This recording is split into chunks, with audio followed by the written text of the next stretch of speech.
Ahora vamos a ver los factores que afectan a la presión diastólica. Entonces, primero recordemos la presión sistólica, que fue la que vimos en los videos anteriores, en los dos videos anteriores. Es la presión que hay en la aorta, digamos, inmediatamente después de que el ventrículo izquierdo se contrae durante la sístole. Esta fue la presión sistólica. La presión diastólica es qué presión se queda aquí en la aorta cuando el ventrículo ya está relajado. Y la presión que se queda aquí en la aorta pues depende del número de choques que están ocurriendo en esta unidad de área cuando el ventrículo está relajado. ¿Y de qué depende el número de choques en esta unidad de área? Depende de cuánta sangre se quedó aquí, porque cuando la sangre pasa del ventrículo izquierdo a la aorta y de ahí a los órganos, a las arterias periféricas, no toda la sangre se va de la aorta, no, hay un pequeño porcentaje de sangre que se queda aquí, o sea, no es que la aorta se quede vacía, pero pues es muy poquita la sangre que se queda ahí, y esa poquita sangre que se queda ahí es la que nos ejerce la presión que llamamos la presión diastólica. Entonces, lo que sea que aumente la presión que está ahí, lo que sea que aumente la sangre que está ahí, que se queda ahí durante la diástole, esto nos va a hacer un aumento de la presión diastólica. Si disminuye la sangre que se queda aquí en la aorta al final de la sístole, o sea, ya cuando empieza la relajación del ventrículo, eso nos haría una disminución en la presión diastólica. Entonces vamos a ver cómo podemos cambiar la sangre que se queda aquí en la aorta ya una vez que el ventrículo se contrajo y ya que se está relajando, que la sangre se empieza a ir a las arterias periféricas. Entonces tenemos principalmente la presión diastólica va a estar influenciada por el aumento de la frecuencia cardíaca, aumento en heart rate, en la vasodilatación de las arterias, y puede cambiar un poco con el volumen latido, pero no tanto como la presión sistólica. Entonces vamos a ver cómo. Si tenemos un aumento en la frecuencia, al tener un aumento en la frecuencia, esto quiere decir, digamos, aquí estaba la aorta y aquí está la sangre. Aquí está la sangre que vino del ventrículo izquierdo.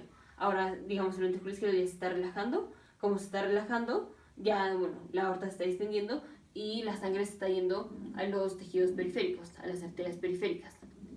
Y va a haber un cierto porcentaje que, digamos, tiempo después, que se va a quedar aquí en la aorta.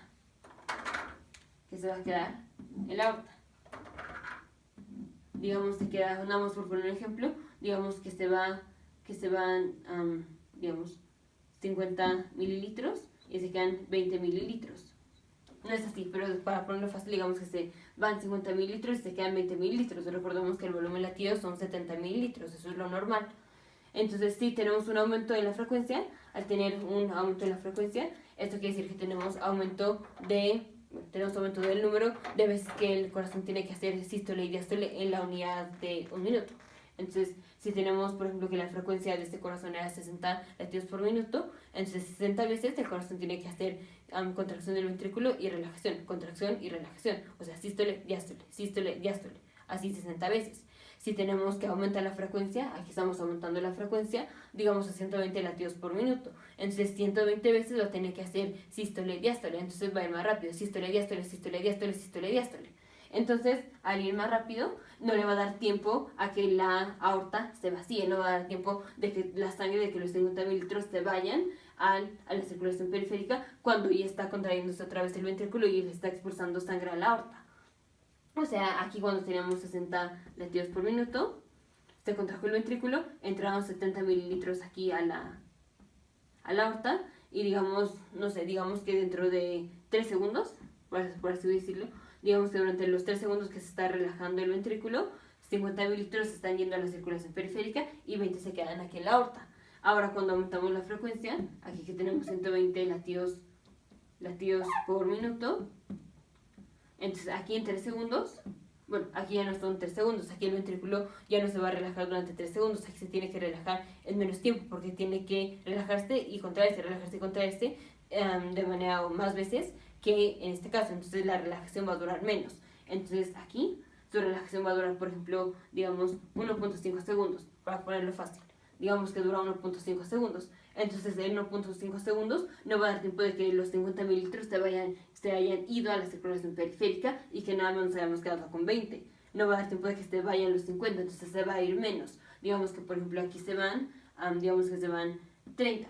Digamos que en 1.5 segundos se fueron 30 mililitros. Entonces aquí nos quedamos con 40 mililitros.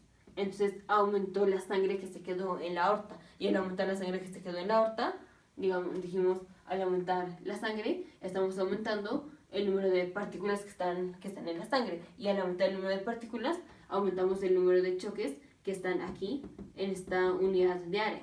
Recordemos que dijimos presión es el número de choques en cierta unidad de área en un determinado tiempo.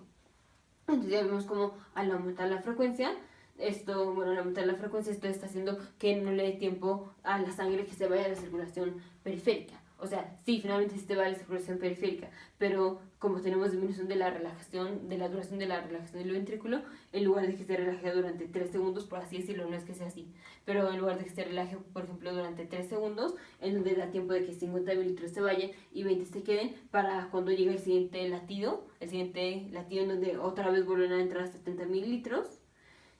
En lugar de esto, tenemos que la duración de la diástole o la duración de la relajación del ventrículo es 1.5. Entonces aquí en 1.5 no da tiempo de que se vayan los 50, apenas se están yendo, por ejemplo, 30 cuando ya entra el siguiente latido. Entonces esto nos hace que se quede más sangre aquí en la aorta, y como se queda más sangre aquí en la aorta durante la diástole, esto nos da un aumento de la presión diastólica. Entonces ya vemos cómo el aumento de la frecuencia nos da un aumento de la presión diastólica. Vamos a ver qué pasa con el aumento del volumen latido. Aquí es lo mismo que con la presión sistólica. Si aumentamos el volumen latido, o sea, si aumentamos la sangre que está llegando aquí a la aorta, digamos que es 70 mililitros, ahora tenemos 100 mililitros, si ahora tenemos 100 mililitros, igual va a haber sangre que se va a estar yendo a la circulación periférica. Digamos que antes se iban 50 mililitros, ahora tenemos 100, entonces digamos ahora se van 80 mililitros, bueno, no, digamos, así que se fueron de 70 a 50 se quedaron 20, entonces aquí digamos se van a quedar 40, entonces vamos a tener que por ejemplo 60 mililitros se van, entonces antes teníamos 70 mililitros que entran a la aorta, 50 que se van y 20 que se quedan. Ahora tenemos 100 mililitros que entran a la aorta y digamos 60 se van, y ahora tenemos 100 menos 60, se quedan 40. Entonces si aumenta el volumen que se queda aquí en la aorta al final de la diástole, si es que aumentamos el volumen latido.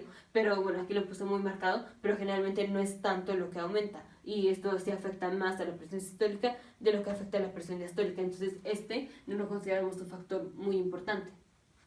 Ahora sí vamos a ver qué pasa con la vasodilatación o con la vasoconstricción. Aquí está el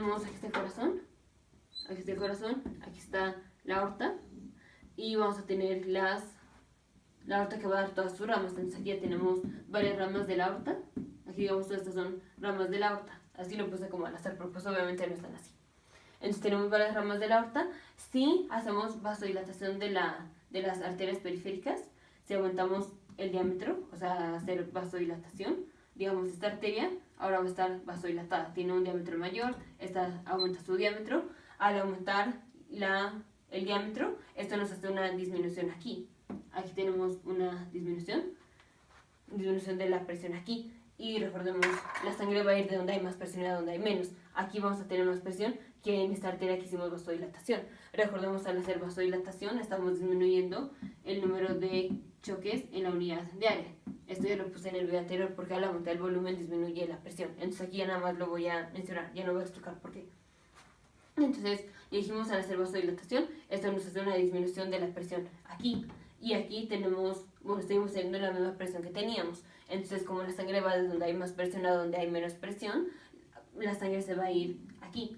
O sea, como siempre, se va a la circulación periférica. Pero si hacemos vasodilatación, va a haber más sangre que se va a ir aquí. Más sangre porque tenemos más gradiente de presión. Más diferencia de presión entre la que hay aquí en la aorta ascendente versus la que hay aquí en las arterias periféricas. Hay más diferencia cuando hacemos vasodilatación de la arteria periférica a cuando no estaba vasodilatada. Sí, en los dos casos hay menos presión en las arterias periféricas que en la aorta, pues por esto la sangre va de la aorta a las arterias periféricas, pero cuando hacemos vasodilatación de la arteria periférica, esto nos hace una disminución en la presión de la arteria periférica. Entonces hay un gradiente de presión mayor entre la aorta ascendente y la arteria periférica. Entonces más sangre se va a pasar de la aorta ascendente a las arterias periféricas, y esto nos va a dejar con menos sangre aquí en la aorta durante la diástole. Entonces, si tenemos vasodilatación, esto nos disminuye y esto disminuye la presión diastólica. Si tenemos una vasoconstricción que están constreñidas las arterias, pues es más difícil que la sangre pase de la aorta a las arterias periféricas. Sí, de todos modos sí va a pasar, pero es más difícil. Entonces, menos sangre va a pasar y se nos va a quedar más sangre aquí en la aorta. Entonces, al quedarse más sangre aquí en la aorta, estamos aumentando el número de partículas que están en la aorta y entonces aumenta el número de choques aquí en la unidad de área. Bueno, aquí ya lo dije rápido, pero es lo mismo que ya había explicado antes. Entonces, si tenemos vasoconstricción de las arterias periféricas, esto aumenta la presión diastólica. Entonces nos vemos en el siguiente video, ahora sí con el resumen de la presión diastólica y luego con cómo se afecta la presión de pulso.